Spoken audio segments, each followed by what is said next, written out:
sense of failure can cause a drastic loss of self-esteem. Although there are now fewer women who manage to take their own lives, Britain has the highest number of young women who attempt suicide in Europe. For 1 out of every 100 women aged between 15 and 19 will make at least one attempt to take her life.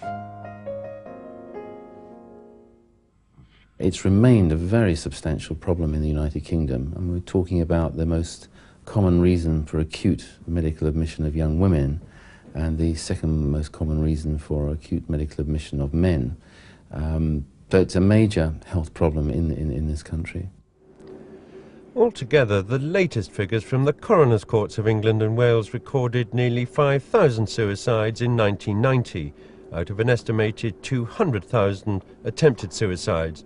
But the official figures are thought to be a serious underestimate. They are inaccurate in that they don't reflect accurately those persons who, by common sense arguments, would be regarded as having committed suicide. And my guess would be that the underestimate is at least of the order of 50%. And judging by the agony of Paul's parents, it's just as well the Coroners' Courts often don't record suicide, for his father believes that of all the forms of bereavement, it's probably the worst. If you've been taken any other way, through illness, through an accident or whatever, the loss is there, but you have a reason. With this, you are left in a void where it's really leaving your life as a nightmare of asking questions. You think you know them inside out, their little mannerisms, everything about them, and that's what hurts. I think, why didn't I pick this up? You had no idea. Yeah. It's almost a sentence of life, of that you will now continue throughout your life to carry this burden, this tragedy. And I long for the day, it's yet to come to both of us, I think, where we can, like normal bereavement, look upon happy memories. I can't do that yet. Take yesterday, a silver wedding anniversary. So it's a big day in a couple's life. You've gone 25 years, et cetera, et cetera. But we were just so down and so hurt that, okay, there wasn't a card from him. You missed that other card. And what he was making us feel like, I was angry with him that he's put us through this. And I think, you know, did we deserve this pain, this agony?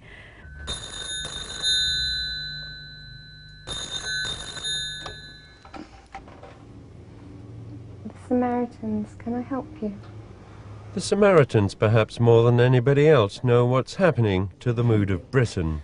In their Slough office, they hold a training session to teach new volunteers how to handle calls. It would just seem that it would be so much easier if I was dead.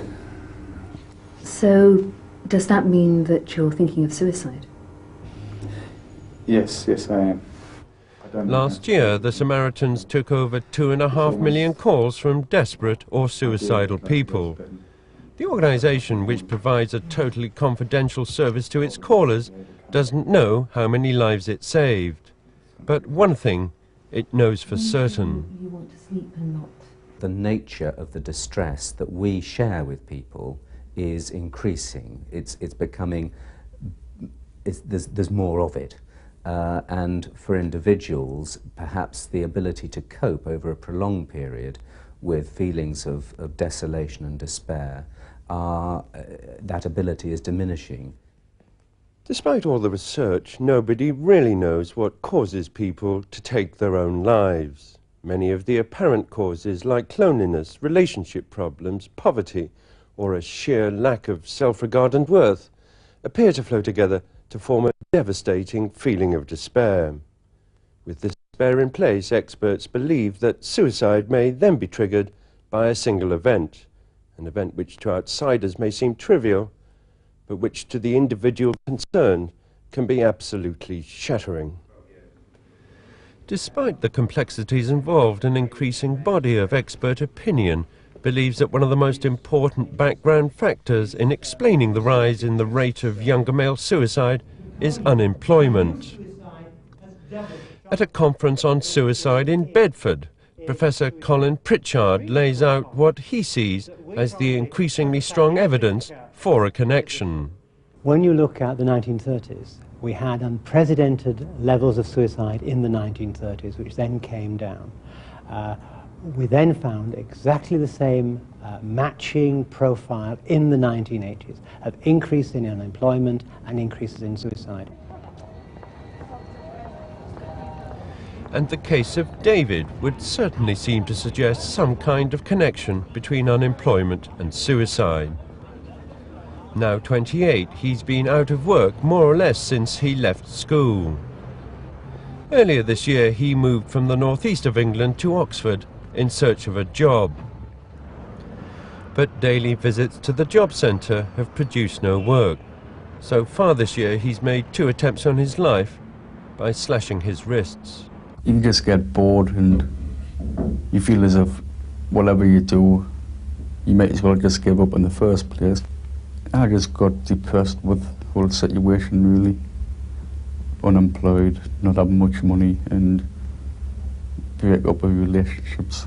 Couldn't hold a proper relationship with a girl, and just nothing ever went right, really. So I just sort of done it one night when I came from the pub. Everything just goes blank. Don't see nothing. It's just darkness in front of me. Mind goes blank and everything, and it just happens. Keith Horton's research in Oxford suggests that people in David's unhappy situation are very much more likely to attempt suicide. The risk of making an attempt is greatly increased in the unemployed, particularly the long-term unemployed, people unemployed more than a year. Well, we're talking about a factor of maybe 12-fold in the unemployed, 12 times, and the risk goes up some 25, 30-fold compared with the employed in the long-term unemployed. But it's not only unemployment that's responsible for the rising number of younger suicides. Every one of these parents has lost a child through suicide, not one of them because of unemployment. This is a meeting of a group called the Shadow of Suicide, organised by a voluntary body, the Compassionate Friends.